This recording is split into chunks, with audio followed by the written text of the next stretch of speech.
2.5 مہینے شہباز شریف کو بغیر کسی الزام ثابت کیے جو عقوبت خانے میں رکھا گیا، اس کا جواب کون دے گا؟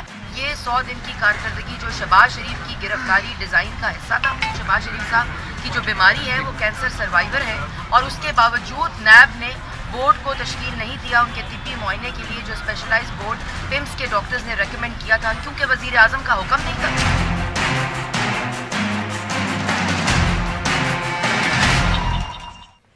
Welcome to News Wise. میں ہوں عارفہ نور اور اسٹوڈیو میں میرے ساتھ موجود ہیں زاہد حسین. آج سب سے پہلے ہم بات کریں گے شریف خاندان کے لیگل پرابلمز کی. ایک طرف تو سپریم کورٹ نے احتساب عدالت کو ڈیڈ لائن دے دی ہے 24 دسمبر کی کہ تب تک نواز شریف صاحب کے خلاف جو کیسز پینڈنگ ہیں ان کو مکمل کیا جائے. دوسری طرف نواز شریف صاحب اور مریم نواز صاحبہ کی جو اپیل ہے ایون فیلڈ میں وہ ہائی کورٹ میں رکھی ہے، اور ان کی جو بیل ہائی کورٹ نے اپروو کی ہے اس کے خلاف جو نیب کی اپیل ہے وہ سپریم کورٹ میں سنی جا رہی ہے. لاہور کے اندر شہباز شریف صاحب پچھلے 2 مہینے سے کسٹڈی میں ہیں اور ابھی تک نیب نے ان کے خلاف ریفرنس نہیں فائل کیا. ان سب ایشوز پہ بات کرنے کے لیے آج ہمارے ساتھ موجود ہیں ایک deputy prosecutor general NAB Raja Amir Abbas صاحب. Thank you, welcome to the show Abbas صاحب.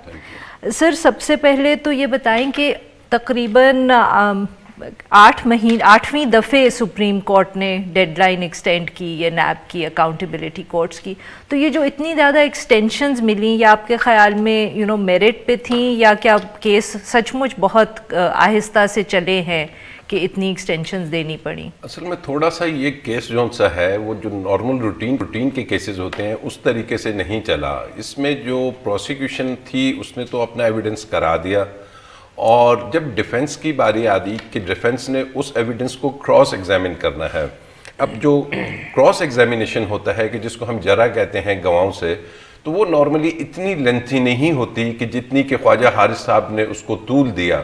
یہ ایک ڈبل ایج ویپن ہوتا ہے کہ اگر آپ اس کو لمبا کریں گے یہ فائدہ بھی دے گا اور نقصان بھی. فائدہ ایسے دیتا ہے کہ کچھ کانٹرڈکشنز آ جاتی ہیں گواہ کے بیان میں، اور نقصان ایسے دیتا ہے کہ کچھ چیزیں اگر وہ پہلے اومٹ کر گیا تو وہ اس کو موقع مل جاتا ہے دوبارہ سے از خود وہ بتا دیتا ہے کہ جی اس کی یہ ایکسپلینیشن ہے کہ جو کسی پہ اگر question mark who. Any how ججز نے بھی ان کو یہ اجازت دی. نارملی ججز اجازت نہیں دیتے کہ 8 دن آپ ایک گواہ کو کراس ایگزامن کرتے رہے. نارملی ایک اسی دن ہو جاتا ہے یہ کمپلیٹ. اینی ہاؤ وہ جب چلتا رہا تو سپریم کورٹ نے ابھی چونکہ کیس اس مرحلے پہ آ گیا ہے کہ اب اس میں کوئی وٹنس نہیں آنا، ان کی 342 کی سٹیٹمنٹ ہو گئی ہے، آرگیومنٹس ہونے ہیں. اب آرگیومنٹس میکسیمم 3 روز 4 روز نیب کر لے گی اور 3 4 روز 5 روز خواجہ صاحب کر لیں گے. لیکن اس میں آپ جو بات کر رہے ہیں نا کہ جو ہے یہ اس کو طول کھینچا گیا، لیکن یہ ایکسٹراڈنری نہیں ہے. جو نیب کے جو کیسز ہم دیکھتے ہیں وہ تو سالہ سال چل رہے ہوتے ہیں، ان کی تو کوئی نہ ٹائم لمٹ ہوتی ہے نہ کچھ ہوتی ہے. تو یہ کیوں اس کے اوپر کتنی اس بات کا زور کیوں ہے کہ آپ ایک پرٹیکولر ٹائم پیریڈ میں اس چیز کو ختم کریں، یا سپریم کورٹ کی طرف سے یہ آنا کہ آپ جو ہے بس آپ 24 تاریخ کو فیصلہ سنا دیں؟ اصل میں سپریم کورٹ نے اس میں شروع سے ڈائریکشن دے دی تھی کہ اس کیس کو ہم نہیں چاہتے کہ جیسے وہ زرداری صاحب کا 11 سال تک کیس چلتا رہا، الٹیمیٹلی کسی اپنے نتیجے پہ نہیں پہنچا.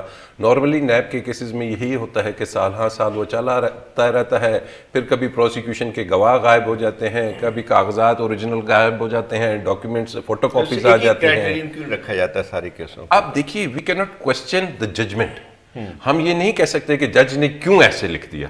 جج نے لکھ دیا، اس کو اس ملک کے آئین نے اجازت دی ہے کہ آپ ایک ججمنٹ دے دیں. ایون نیب کا جو لا ہے وہ کہتا ہے کہ آپ نے 30 ڈیز میں کسی بھی کیس کو ڈیسائیڈ کرنا ہے. Now once the decision is there it has to be implemented. اب اس کی امپلیمنٹیشن کے لیے جب نیچے کی ٹرائل کورٹ میں آئے تو انہوں نے کہا جی ہر پیشی کے بعد جب ٹائم پیریڈ ایگزاسٹ ہوتا تھا تو ہمیں مزید ٹائم دیجیے، کیونکہ ہم کوئی اس میں تاریخیں نہیں کر رہے، ہم ڈے ٹو ڈے چلا رہے ہیں، تب بھی یہ نہیں چل پا رہا. اور اب جب وہ 342 کے بعد صرف آرگیومنٹس رہ گئے ہیں تو ان کو ڈائریکشن مل گئی ہے کہ کمپلیٹ نہ کیجئے، فیصلہ سنا دیجئے 24 تاریخ تک. ناؤ دا جج از باؤنڈ کہ انہوں نے دونوں کیسز میں اپنا ایک فیصلہ دے دینا، چاہے اس کے اندر فیصلہ میرٹس پہ ہی آئے گا، فیصلہ میرٹس پہ آئے گا. تمام قانونی کارروائی مکمل ہو چکی ہے، کوئی چیز کمی نہیں رہ گئی. لیکن کی طرف سے جو اپوزیشن کی طرف سے یا پی ایم ایل این کی طرف سے یہ بات آتی ہے کہ یہ صرف ایک پرٹیکولر یا ایکسیپشنل کیسز پہ ہو رہی ہے بات، تو ایک تو یہ تھی. لیکن دوسرا تھوڑا سا اسی پہ سوال آپ سے جو ہے مسئلہ یہ ہے کہ جیسے لیب کا ٹھیک قانون ہے، لیکن یہ تھا کہ کسٹڈی میں رکھے ہوئے آپ نے جو 6 مہینے 8 مہینے بعد جو بیوروکریٹ ہے فواد حسن فواد اور دوسرے عہد یہ بھی ہیں. شہباز شریف صاحب کا بھی کیس آیا 2.5 مہینے ہو چکے ہیں بٹ عہد چیمہ، لیکن 2.5 مہینے ہو گئے ان کو اب تک ریفرنس ملی ہے، تو پھر کسٹڈی میں رکھنے کا کیا جواز کیا بن کے آتا ہے؟ دیکھیے آپ نے 2 سوال کیے. ایک بات کی کہ جی PMLN کا یہ اس میں آبجیکشن ہے. اب دیکھیے سپریم کورٹ نے اس کا جواب اپنے فیصلے میں دے دیا تھا کہ جو آپ ایک بہت بڑے عہدے پہ بیٹھے ہوتے ہیں، جب آپ ملک کے 3 دفعہ کے وزیر اعظم ہوتے ہیں تو تب آپ پہ ذمہ داری بھی اتنی ہوتی ہے، آپ جواب دہ بھی اسی حساب سے ہوں گے کہ جو عہدہ آپ انجوائے کر رہے تھے. Had it been a case of some ordinary person تو وہ آرڈینری طریقے سے چلتا تھا. تو یہ ایک آرڈینری کیس نہیں تھا. سپریم کورٹ اس کو دیکھتی رہی اور 3 دفعہ کے وزیر اعظم پہ جب اتنے زیادہ ایلیگیشنز آئے اور اس کے بعد اسمبلی کی ان کی چیزیں آئیں کہ جو انہوں نے خطاب کیے قوم سے کیے، تو سپریم کورٹ نے کہا کہ ہم اس کیس کو کسی ڈارک ایلی میں نہیں پھینکیں گے. وی وانٹ کہ اس کا ایک نتیجہ آئے، یہ حتمی اس میں کوئی جو بھی آئے. پھر اب جب دوسرا آپ کی بات ہے کہ جی نیب کیا کر رہی ہے کہ 8 ماہ سے 9 ماہ سے 6 ماہ سے لوگوں کو رکھا ہے اور ریفرنس داخل نہیں کری. اس میں 2 چیزیں ہیں. ایک تو یہ وائٹ کالر کرائمز میں اتنی لیئرنگ ہوتی ہے کہ اس کو اتنے آسانی سے آپ نے وہ انویسٹیگیشن کمپلیٹ نہیں کر لینی، کیونکہ یہ اتنے ٹرینڈ قسم کی اس میں کرائم ہوتا ہے. کسٹڈی میں رکھنے کا کیا جواز ہے؟ پھر تو آپ کو آلریڈی ایک مل جاتی ہے بلیم ایکیوز کے جو ہے. کسٹڈی میں رکھنے کا یہ جواب ہوتا ہے کہ کسٹڈی میں آپ ان کو انٹیروگیٹ کرتے ہیں. کسٹڈی میں رکھنے کا یہ جواز ہوتا ہے کہ جب ایک شخص ملزم بااثر ہو، وہ باہر ہوگا تو وہ دوسرے وٹنسز پہ اثر انداز ہوتا ہے. ان جو آپ نے ایویڈنس کلیکٹ کرنا ہوتا ہے اس سے وہ روک سکتا ہے، سپوائل کر سکتا ہے. پنجاب میں کافی آگے لگ جاتی ہیں ریکارڈز کو، تو بہت سی چیزیں ہوتی ہیں. جو شہباز شریف صاحب کے لائر جو اب اعتراض کر رہے ہیں یا تنقید کر رہے ہیں، وہ کہتے ہیں کہ جی کویسچننگ کے لیے بلایا تھا صاف پانی میں، اریسٹ کیا آشیانہ کے اندر، اور اب آشیانہ کے اندر ریفرنس فائل نہیں کیا، اور بات کریں کہ ان کو گفٹس انہوں نے بچوں کو دیے، تو اس سے امپریشن یہ بھی تو کریٹ ہوتا ہے نا کہ نیب جو کہ نیب کو بھی نہیں معلوم کہ وہ کیا کریں، یا وہ جو یہ بات ہوتی ہے کہ وہ فشنگ ایکسپیڈیشن پہ چل گئے ہیں. اب اگر نیب کی اب دیکھیے یہ آگے ہیں جوڈیشل کسٹڈی میں، ہی از نو مور ان دا کسٹڈی آف نیب. یہ کل یا پرسوں اپنی بیل کی درخواست لگائیں گے ہائی کورٹ میں. اچھا، جب وہاں لگے گا تو نیب سے پوچھا جائے گا کہ جناب بتائیے آپ نے ان کو رکھا ہے اتنا عرصہ، یا ان کے خلاف اتنی تحقیق ہوئی، کون سا مٹیریل انرتھ آپ نے کیا ہے، وہ کون سا ایویڈنس ان کے خلاف اکٹھا کیا ہے جس سے ان کی مس یوز آف اتھارٹی یا کوئی اور نیب کا جرم صادر ہوتا ہوا نظر آیا. تو تب وہاں پہ نیب جواب دے گی کہ جناب یہ وہ ہے. تو اگر عدالت سمجھتی ہے کہ یہ اسٹرانگ ایویڈنس ہے تو پھر ان کی بیل نہیں ہوگی. اگر وہ سمجھتی ہے کہ نہیں it's a case of further inquiry.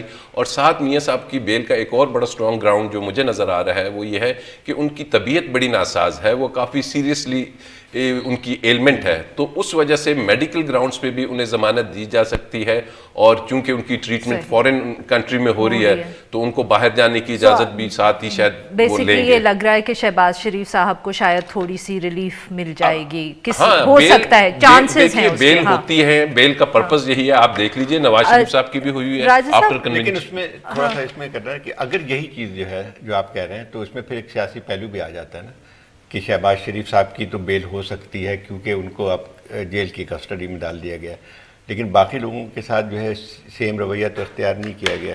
باقی لوگوں سے مراد مطلب فواد حسن فواد ہوئے یا عہد چیمہ ہوئے. اب فواد حسن فواد پہ نیب کو بتانا چاہیے، ان کے بھی تو لائرز ہیں، ان کے lawyers can go to the court and they can say this thing کہ جناب یہ کیوں فواد حسن فواد کو اتنے عرصے سے رکھا ہوا ہے، بتائیے کیا چیزیں ہیں. اور فواد حسن فواد کی اگر اتنی زیادہ پراپرٹیز ہیں، وہ آہد چیمے کی جس کے مثل کوئی 50 تو خالی اسی میں پلاٹ نکل آئے تھے، اربوں روپے کی ان گریڈ 18 19 20 آفیسرز کی پراپرٹیز آئی ہیں، تو یہ چیزیں سامنے آ جائیں گے. آئی بلیو کہ وہ اتنے سینئر بیوروکریٹ ہیں اور ان کے پاس اتنی لیگل ایڈوائس بھی ہوگی کہ وہ اس کو چیلنج کریں گے. لیکن وہ سمجھتے ہوں گے کہ جی ٹھیک ہے ابھی ہم وہ اگر انہوں نے ایکسیپٹ کیا ہوا ہے تو ہو سکتا ہے وہ خود بھی ایویڈنس پرووائڈ کر رہے ہوں مختلف، کیونکہ اگر وہ خود الٹیمیٹ بینیفیشری نہیں ہیں تو وہ بتائیں گے کہ جی ہم تو آپ کے کہنے پہ یہ سب کچھ کرتے تھے اور آپ ہی کی ڈائریکشنز ہوتی تھی اور پیسہ پتہ نہیں جہاں جاتا ہوگا آپ پتہ کیجئے.